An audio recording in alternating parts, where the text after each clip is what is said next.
Hubungan gelap pegawai BUMN dibongkar istri sah, pelakor buat pengakuan.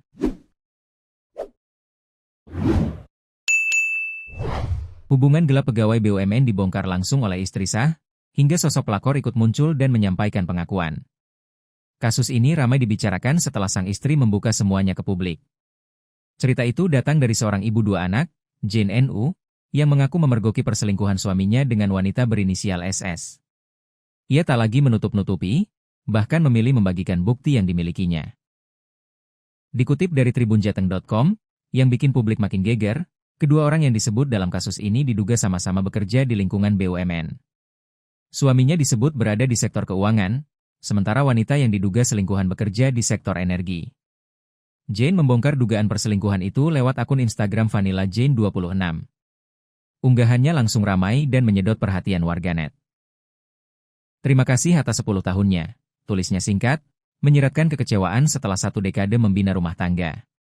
Meski telah membina rumah tangga selama 10 tahun, Jane mengaku dikhianati oleh sang suami yang bekerja sebagai pegawai bank. Jane menegaskan tuduhannya bukan sekadar asumsi. Ia telah mengantongi bukti-bukti otentik yang mencakup isi pesan singkat yang vulgar serta rekaman video skandal antara suaminya dan SS. Kasus yang menyeret wanita asal Tangerang ini pun langsung menyita perhatian publik di media sosial. Klarifikasi.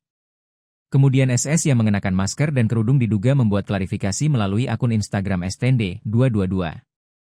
Dia meminta maaf atas peristiwa yang tengah viral tersebut dan berharap kedepannya akan lebih baik.